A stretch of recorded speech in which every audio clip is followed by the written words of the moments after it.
გამარჯობა. კახეთში 22 აგრომეტეო სადგური დამონტაჟდა. ამიერიდან ფერმერებს მეურნეობის მართვაში სწორედ ეს აგრომეტეო სადგურები დაეხმარება და მოსახლეობას რეკომენდაციის სახით ინფორმაციას მიაწვდის მცენარეთა დაავადებების რისკების შესახებ. თუ რა ეფექტი აქვს აგრომეტეო სადგურებს უფრო ვრცლად, გადაცემის სტუმრები ისაუბრებენ მარიამ ჩუბინიშვილი, ევროკავშირის ადგილობრივი ექსპერტი ფიტოსანიტარიაში, სურსათის ეროვნული სააგენტოს წარმომადგენელი, ნათია ტატიშვილი, სოფლის მეურნეობის სამინისტროს კახეთის რეგიონალური სამმართველოს უფროსის მოადგილე და ნინო ლომიძე, მეტეოროლოგი, გაეროს სურსათისა და სოფლის მეურნეობის ორგანიზაციის ფაო კონსულტანტი. დიდი მადლობა, რომ ჩვენს გადაცემაში მონაწილეობთ.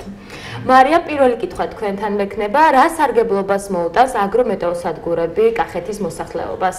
მოგესალმებით, დიდი მადლობა სტუდიაში მოწვევისათვის. პირველ რიგში გაგაცნობთ ჩემს თავს, როგორც აღნიშნეთ, გახლავართ ფიტოსანიტარიის ადგილობრივი ექსპერტი ევროკავშირიდან, რომელიც ეს ევროკავშირის პროგრამა, ინსტიტუციური განვითარების პროგრამა ეხმარება სურსათის ეროვნულ სააგენტოს უკვე 2011 წლიდან და დღეს უკვე ვართ მესამე ფაზაში. 2013 პირველი ორი ფაზა რა ეტაპები იყო? პირველი ორი ფაზა ითვალისწინებდა ევროკავშირის სტანდარტებთან მიახლოებას, სურსათის ეროვნული სააგენტოს სამუშაოსი, მისი კანონმდებლობის, მისი მუშაობის პრინციპების დაახლოებას ევროკავშირთან. შემდგომში იგეგმება, რომ მოვიცვათ მთლიანად მისი სურსათის ეროვნული სააგენტოს მუშაობა სამივე მიმართულებით. ეს გახლავთ სურსათი, ფიტოსანიტარია და ვეტერინარია, ასევე კანონმდებლობის კუთხითაც და ჩვენ ვეხმარებით სააგენტოს, რომ მიუახლოვდეს მაქსიმალურად ევროკავშირის სტანდარტებს. რაც შეეხება მეტეო სადგურებს, 2013 წლიდან შევეძინეთ ავსტრიული ფირმისგან 14 მეტეო სადგური, რომელიც დამონტაჟდა კახეთის რეგიონში. თავდაპირველად ეს მეტეო სადგურები განთავსდა მევენახეობის ზონებში, სადაც იყო ძირითადი მევენახეობის მიკროზონები და მაშინვე დაიწყო ამოქმედება. იმ წლიდან გვაქვს მონაცემები. გარდა მაგისა, 2015 წლიდან გაეროს სურსათისა და სოფლის მეურნეობის სამინისტროს ჩაერთო ამ საპილოტო პროექტში და 2016 წელს შეძენილი იქნა მის მიერ 10 დამატებითი მეტეო სადგური, რომელზეც უკვე ვრცლად ისაუბრებს ჩვენი ფაოს წარმომადგენელი და ბატონინა, თქვენთან მქონდა წითხოვ, ჯერ საინტერესოა ვისი დაფინანსებით და ორგანიზებით განხორციელდა ეს საპილოტო პროგრამა. როგორც უკვე ითქვა, ძირითადად ორი ორგანიზაცია მონაწილეობდა ამ პროექტის განხორციელებაში, ეს იყო ფაო, გაეროს სურსათისა და სოფლის მეურნეობის ორგანიზაცია და რა თქმა უნდა ევროკავშირის ყოველმხრივი ინსტიტუციური განვითარების პროგრამა. როგორც უკვე ითქვა, ამ ორი ორგანიზაციის ფარგლებში 22 მეტეოროლოგიური სადგური დამონტაჟდა კახეთის რეგიონში და ჩვენ აი ამ მეტეოროლოგიური სადგურების მონაცემებით უკვე შევძლებთ იმას, რომ ფერმერებს მივაწოდოთ დროული ინფორმაცია მცენარეთა დაავადებების განვითარების რისკის შესახებ და მათ რეკომენდაცია მივაწოდოთ ამ დაავადებების გავრცელების შესახებ. კახეთში რომელ ქალაქებსა თუ სოფლებშია განთავსებული აგრომეტეო სადგურები და რა კრიტერიუმების მიხედვით შეარჩიეთ ზონები? 22 მეტეოროლოგიური სადგური კახეთის რეგიონშია განლაგებული, აქედან და აბსოლუტურად ყველა მეტეოროლოგიური სადგურს მოცული აქვს კახეთის 8 მუნიციპალიტეტი. მეტეოროლოგიური სადგურის განლაგებისას და ადგილის შერჩევისას ჩვენ ძალიან სკრუპულოზულად ვაწარმოეთ სამუშაო და ამ სამუშაოებში მონაწილეობდა გარემოს ეროვნული სააგენტოს თანამშრომლები და ფაოს რეგიონალური საერთაშორისო ექსპერტი. ჩვენ კახეთში რამოდენიმე ვიზიტის დროს გავითვალისწინეთ და შევარჩიეთ ადგილები მსოფლიო მეტეოროლოგიური ორგანიზაციის რეკომენდაციების მიხედვით, როგორც არის სტანდარტულად აგრომეტეოროლოგიური სადგურის შერჩევისთვის და ასევე, როდესაც უკვე ადგილზე მივდიოდით და შერჩევისათვის სადგურის დასამონტაჟებლად ჩვენ უკვე იქ ვიხელმძღვანელეთ კახეთის მიკროზონების მიხედვით, სადაც იყო ესა თუ ის კულტურა გავრცელებული და წარმოდგენილი და რა თქმა უნდა ვითვალისწინებდით ადგილმდებარეობას, ფართობს რა ტერიტორიაზე იყო ესა თუ ის კულტურა გავრცელებული და რა თქმა უნდა ძალიან მნიშვნელოვანია ეს, რომ ის ტერიტორია, სადაც ჩვენ დავამონტაჟებდით ამ სადგურს ყოფილიყო მეტნაკლებად დაცული. გულისხმობ ფიზიკურად ზიანი რომ არ მიეყენებინა არც საქონელს, საწარმოთაჟებს და რა თქმა უნდა არც უცხო ხელს, ანუ ადამიანებს. ისეთი ძვირად ღირებული ნამდვილად არის ხელსაწყო, მაგრამ არა კომერციული თვალსაზრისით. ასე რომ მეტნაკლებად ამ ადგილს იცავენ ის იმ ტერიტორიის მეპატრონები, სადაც ეს დგას და მინდა ვთქვა, რომ ყველა მეტეოროლოგიური სადგური ძირითადად არის ფერმერების ასე კი ფერმერები თვალყურს ადევნებენ. ფერმერები თვითონ თვალყურს ადევნებენ და უფრთხილდებიან ალბათ იმედია. მათგან არის ძალიან დიდი ინტერესი იმ ინფორმაციის მიმართ, რასაც შემდეგ ჩვენის მეტეოროლოგიური სადგური მოგცემს. დიდი მადლობა მაყურებელს, რომ უფრო კარგად შეექმნა შთაბეჭდილება, რაზე ვსაუბრობთ, ნახოთ სიუჟეტი და შემდეგ უკვე განვაგრძელებთ სლად საუბარს. მცენარეთა დაავადებების თავიდან ასაცილებლად, მოსავლიანობის გასაზრდელად და პროდუქტის ხარისხის ასამაღლებლად მალე გურჯაანში აგრომეტეოროლოგიური სადგურების ქსელი შეიქმნება. ერთი სადგური, რომელიც ავსტრიული წარმოებისა აღჭურვილია 10 სენსორით და ყოველ საათში ერთხელ ამინდის 10 პარამეტრს მაღალი სიზუსტით ზომავს, უკვე დამონტაჟდა ჩუმლახში ფერმერ მალხაზ ჯოხაძის ნაკვეთში. ამინდის პროგნოზის მონიტორინგი, ჰაერის და მიწის ტენიანობის, ტემპერატურისა და მოსალოდნელი დაავადებების ზუსტი სწორედ ამ ინფორმაციას მიიღებენ მეტეოსადგურების დახმარებით ფერმერები, რათა დროულად მოახდინონ შეწამლა და გადაარჩინონ მოსავალი როგორც მავნებლებისგან, ასევე კლიმატური ცვლილებებისგან. ახლა უფრო მეტი პერსპექტივაა ამ ჰიდრომეტეოროლოგიური სადგურის დამონტაჟებასთან დაკავშირებით, რადგან ეს გვაძლევს წინ და წინ ინფორმაციას, რომელიც იგებს აერის ტენიანობას, იგებს მიწის ტენიანობას, ტემპერატურას, აერის, მიწის, ასევე მცენარეთა დაავადების წინათ პროგნოზს გვაძლევს, რის შედეგადაც ჩვენ შეგვიძლია ვიმოქმედოთ უკვე ჩამოყალიბებულად იმ მიმართულებით, რომ აი რა სჭირდება დღეს, მაგალითად ვენახს რა სჭირდება ატამს, ვაშლატამას. ხო და ამით უფრო მეტი იმედი მაქვს და მეტი იმედი გვაქვს ყველას, რომ გავიგებთ წინ და წინ რისთვის შევემზადოთ. ძირითადად ეს პროექტი საშუალებას მიცემს და ეს სისტემა გლეხებს, რომ დააკლონ წამლობების რაოდენობა და მხოლოდ შეწამლონ იმ შემთხვევაში, როდესაც ეს იქნება საჭირო, რაც თავის მხრივ უზრუნველყოფს ხარჯების შემცირებას და პროდუქციის უფრო მაღალ ხარისხს და ჯანმრთელ პროდუქტს. კახეთში აგრომეტეოროლოგიური სადგურების მოწყობა სოფლის მეურნეობის სამინისტრო, გაეროს სურსათისა და სოფლის მეურნეობის ორგანიზაცია FAO-ს ფინანსური ხელშეწყობით ახორციელებს. მათი წარმომადგენლები გურჯაანელ ფერმერებსა და მუნიციპალიტეტის სოფლების რწმუნებულებს შეხვდნენ და პროექტის დეტალები გააცნეს. აგრომეტეოროლოგიური სადგურების გამოყენება, ვთქვათ, ადაპტირებულია ევროპის ქვეყნებში და სხვადასხვა ქვეყნებში. ეს ჩვენი რეგიონისთვის და არა მარტო ჩვენი რეგიონისთვის, მთლიანად ქვეყნისთვის სიახლეა და სოფლიოში თითქმის უმეტესი ქვეყანა სოფლის მეურნეობას აწარმოებს აგრომეტეოროლოგიური სადგურების ინფორმაციების გამოყენებით. ეს ფერმერს საშუალებას აძლევს, რომ ნაკლები დანახარჯებით მიიღონ მაქსიმალურად ეფექტური შედეგი. დღეს ჩვენ ვისაუბრეთ თემაზე, რომელიც ეხება აგრომეტეოსადგურების გამოყენების საშუალებით სასოფლო-სამეურნეო კულტურების სოკოვანი დაავადებების გავრცელების პროგნოზირებას. ჩვენ ვაპირებთ, რომ აქტიურად მხარი დავუჭიროთ შემდეგი ფაზები, ახლა მესამე ფაზები მიმდინარეობს უკვე ევროკავშირის და ვაპირებთ, რომ ყოველთვის მხარი დავუჭიროთ ამ მიმართულებას, იმიტომ რომ ევროპაში ძალიან აქტიურად არის დანერგილი და აქტიურად ხდება ამ ინფორმაციის გამოყენება ფერმერებისთვის და ეს იქნება უფასო ჩვენი ფერმერებისთვის, იქნება ევროკავშირისგან საჩუქრად. ეს ინფორმაცია შეუძლიათ გამოიყენონ აქტიურად, შეამცირონ პესტიციდების გამოყენების ხარჯი და მიიღოთ უფრო ეკოლოგიურად სუფთა პროდუქცია. მეტეოსადგურებიდან დაავადების სავარაუდო გავრცელების რისკის დადასტურების შემდგომ კახეთში 8 მუნიციპალიტეტის ფერმერებს აპრილის ბოლოდან უფასოდ გაეგზავნებათ SMS შეტყობინება. რეგიონის მასშტაბით კი ასეთ რეკომენდაციას სულ 7795 ფერმერი მიიღებს. დიახ, სიუჟეტში იყო ნახსენები, რომ ერთ-ერთი აგრომეტეოსადგური სწორედ ჩუმლახში დამონტაჟდა და რამდენ სოფელს მოიცავს ეს და მიაწვის ინფორმაციას ფერმერებს. გურჯაანში დამონტაჟებული მეტეოროლოგიური სადგური 5 სოფელს მოემსახურება, 5 სოფლის ფერმერებს. მე მინდა აქვე გამაცხადო, რომ თითოეული მეტეოროლოგიური სადგურის დაფარვის ზონა გახლავთ 5 კილომეტრი. შესაბამისად, ამ 5 კილომეტრის არეალში მოექცა 5 სოფელი. ამასაც და მოგვიანებით ნათია დეტალურად გვესაუბრება, მაგრამ მანამდე მინდა ვთქვა, რომ მეტეოროლოგიური სადგური არ მხოლოდ რეკომენდაციებს მოგაწვით ჩვენ დაავადების გავრცელების შესახებ, არამედ მეტეოროლოგიური მასალა, როგორიც არის ჰაერის ტემპერატურა, ჰაერის ტენიანობა, ატმოსფერული ნალექი, ნიადაგის ტენიანობა, ნიადაგის ტემპერატურა, მზის რადიაცია, ქარის სიჩქარე და მიმართულება. ეს ინფორმაცია რაში დაეხმარებათ ფერმერებს? ეს ინფორმაცია პირდაპირ ფერმერებს რა თქმა უნდა არ მიეწოდებათ, მაგრამ ეს ამ ინფორმაციის საშუალებით და მისი მრავალწლიური მონაცემებით უკვე როგორც ფერმერს, ისევე სოფლის მეურნეობაში ჩართულ ადამიანებს დაეხმარებათ დაგეგმონ ისეთი ღონისძიებები, როგორიც არის მორგვა, როგორიც არის სხვადასხვა კულტურების განაშენიანება იმ ტერიტორიაზე, რომელზეც გეგმავენ რაიმე საქმიანობის განხორციელებას.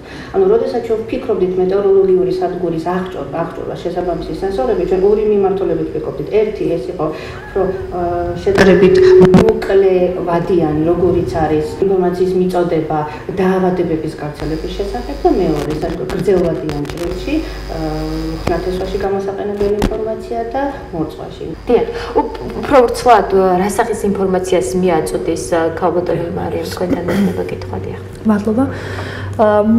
მოკლედ, ჩვენ ჩამოვაყალიბეთ 4 ძირითადი მიმართულება. ეს არის ვაზი, ხორბალი, ანუ მარცვლოვნები, გოგროვნები, ანუ კიტრი, ყაბაყი, გოგრა და ასე შემდეგ და კურკოვნები და ნატამი და ვაშლატამა.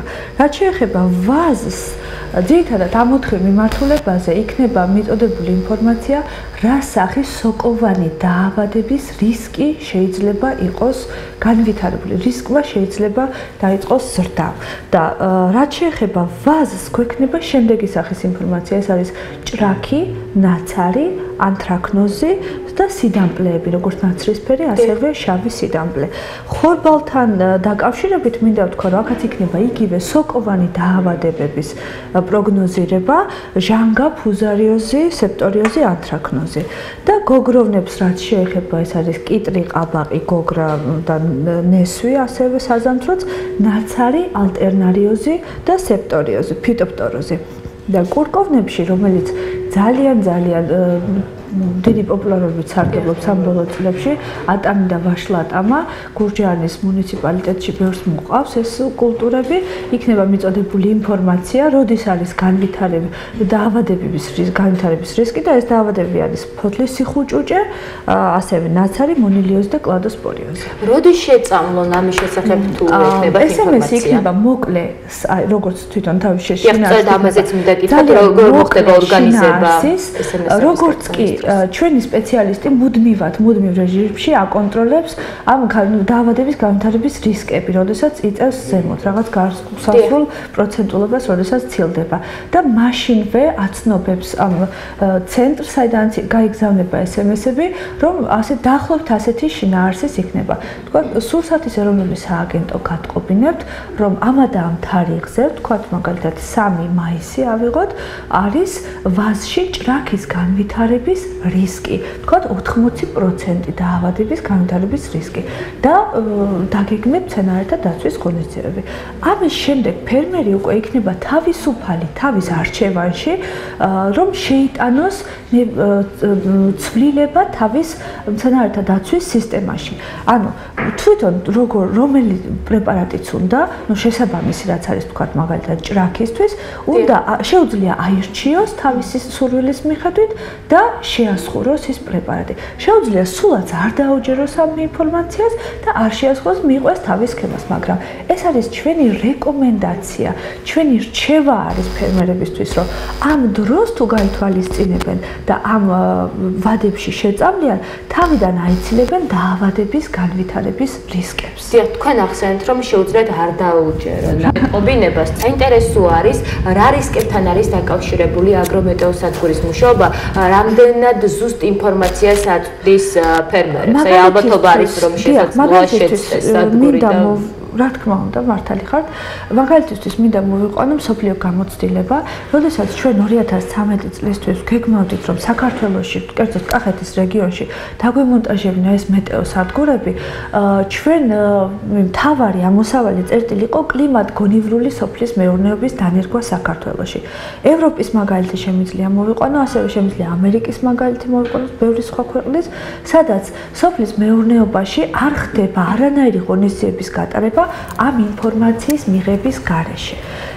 კერძოდ, ფერმერები, ვინც არიან, სოფლის მეურნე მუშაკები, ელოდებიან ინფორმაციას SMS შეტყობინებით, რომელსაც სხვათა შორის ფულს იხდიან ამ ინფორმაციაში და ამის შემდეგ გეგმავენ თავის ღონისძიებებს.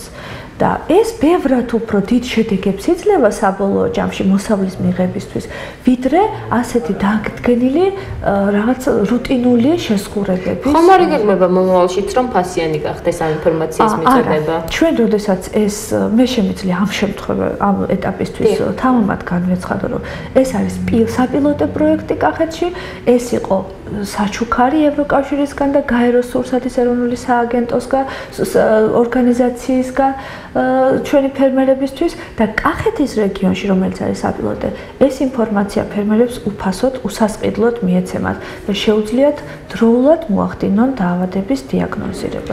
დიდი მადლობა. ნათია, თქვენთან მექნება კითხვა, თუ გაქვს სტატისტიკური მონაცემები, რამდენი ფერმერი ისარგებლებს ამ აგრომეტეო სადგურების მომსახურებით?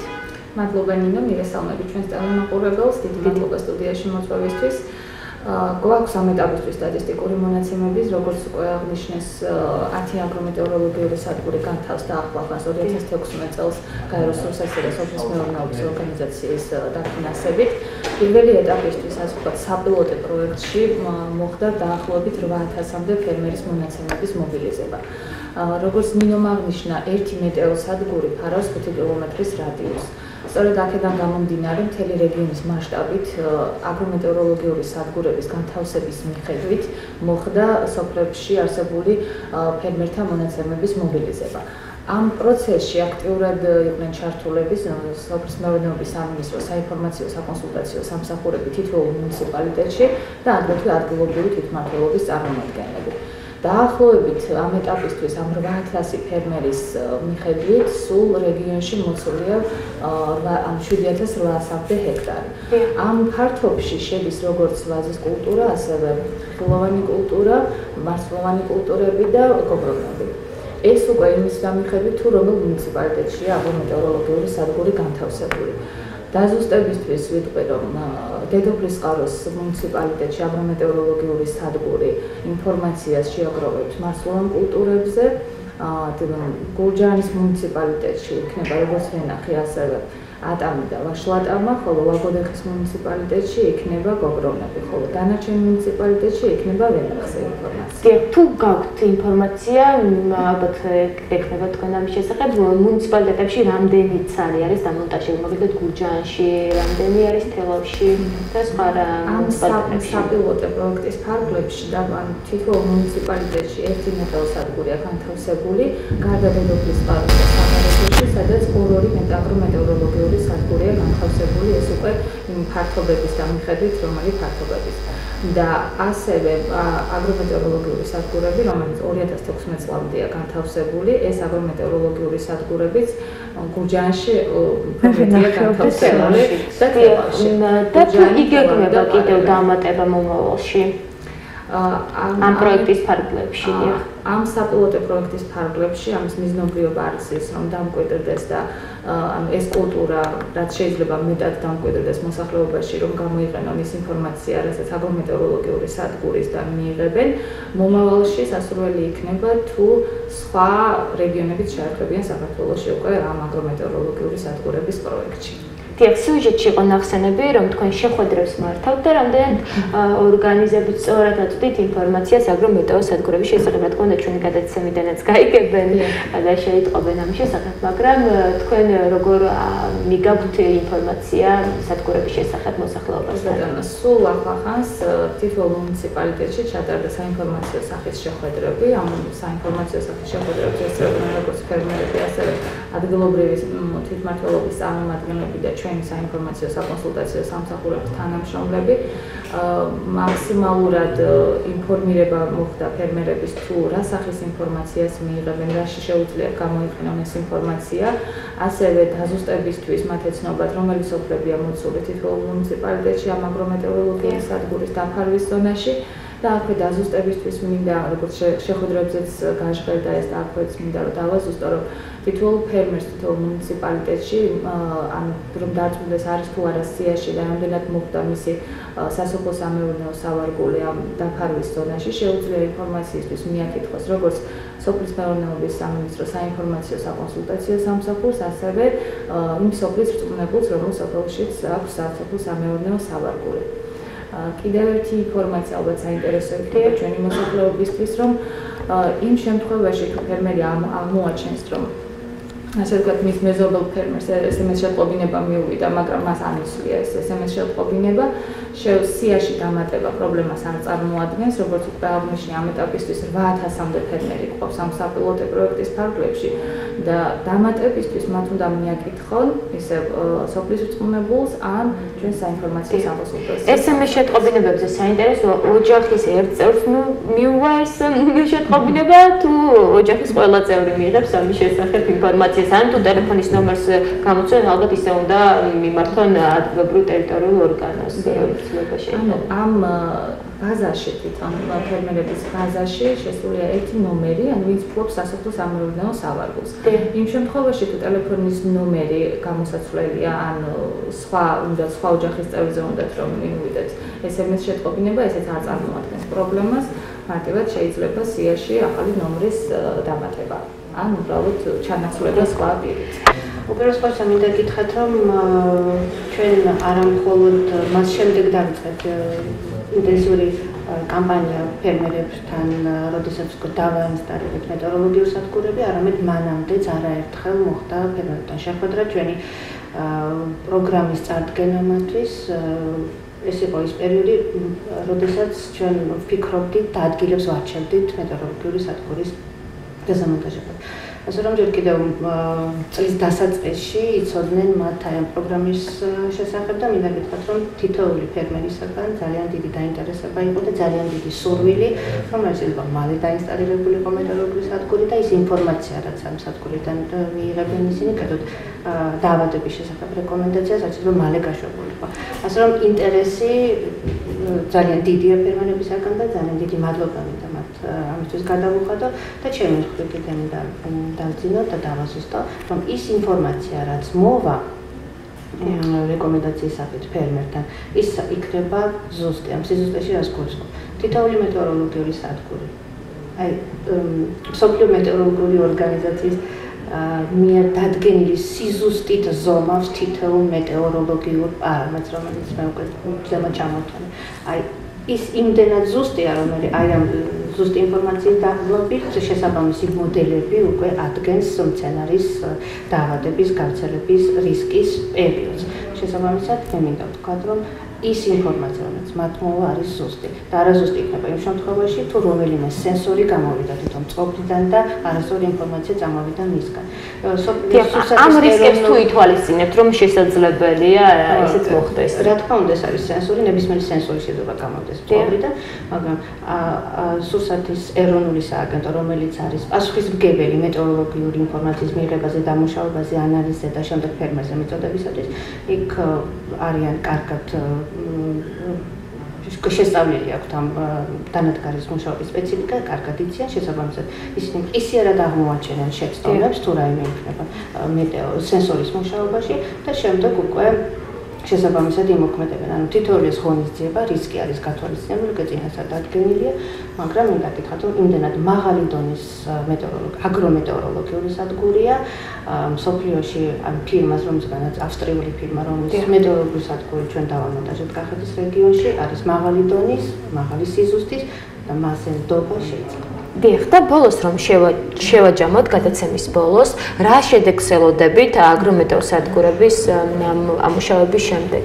კი, ამუშავდა უკვე, მაგრამ უფრო უკვე ფაზაში რო რა თქმა უნდა, შეგვიძლია გრძელვადიანად ეს სისტემა განვიხილოთ, როგორც ძალიან პროგრესული, რომელიც გააუმჯობესებს ჩვენ სოფლის მეურნეობას იმის ხარჯზე, რომ მოგცემს ინფორმაციას, ემუქრება თუ არა მცენარეს დაავადება და რომელი საფრთხე, რა სახის ღონისძიებები უნდა დაიგეგმოს, ამ დაავადებების ან საფრთხის თავიდან ასაცილებლად.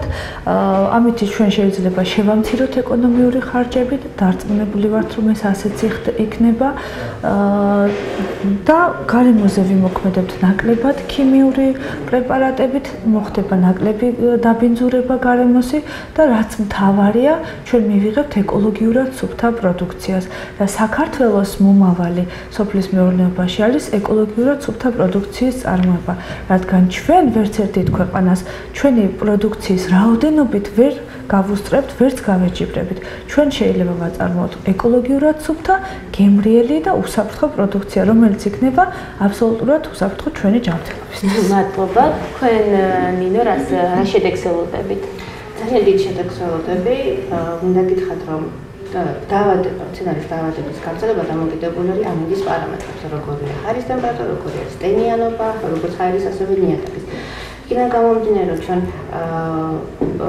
ზომა ისიერად ხდება ამ პარამეტრების გაზომვა და ზუსტი ინფორმაცია მიეწოდება მკერდეს, მე დარწმუნებული ვარ ის ამას ზუსტად ეცოდინება, როდის არის ხელსაყრელი პერიოდი იმისათვის, რომ მცენარე შესაბამისად შეწამოს ამა თუ იმ დაავადების გავრცელების საწინააღმდეგოდ და ამით დაზოგოს ენერგია, როგორც მისი ადამიანური ენერგია, ისე ფინანსები და ჯანმრთელი პროდუქცია. რას ფიქრობთ, რა სარგებლობას მოუტანს მთლიანობაში აგრომეტეოსადგურები მოსახლეობას? ასე ჩვენი მოლოდინი სურვილია ის, რომ თითოეულ მათგანმა მაქსიმალურად ეფექტურად გამოიყენოს ეს შესაძლებლობა, რაც ჩვენს რეგიონშია, ეს აგრომეტეოროლოგიური სადგურების მიერ გაცემული ინფორმაცია, რაც შეიძლება გეგმაზომიერად აწარმოონ საკუთარი პროდუქცია. და ასე ვთქვათ, გეგმაზომიერად მივიღოთ მაქსიმალურად ეკოლოგიურად სუფთა პროდუქტი ჩვენს რეგიონში. დიდი მადლობა, რომ ჩვენს გადაცემაში მონაწილეობდით და ასეთი საინტერესო და სასარგებლო ინფორმაცია მიაწოდეთ ფერმერებს და კახეთის მოსახლეობას და არა მარტო კახეთის მოსახლეობას. მე მაყურებელს შევახსენებ, რომ ჩვენი სტუმრები იყვნენ მარიამ ჩუბინიშვილი, ევროკავშირის ადგილობრივი ექსპერტი ფიტოსანიტარიაში, რუსეთის ეროვნული სააგენტოს წარმომადგენელი, ნათია ტატიშვილი, სოფლის მეურნეობის სამინისტროს კახეთის რეგიონული სამმართველოს უფროსი მოადგილე და ნინო ლომიძე, მეტეოროლოგი გაეროს რუსეთის და სოფლის მეურნეობის ორგანიზაციის ფაო კონსულტანტი. კიდევ ერთხელ დიდი მადლობა, რომ ჩვენს გადაცემაში მონაწილეობდით.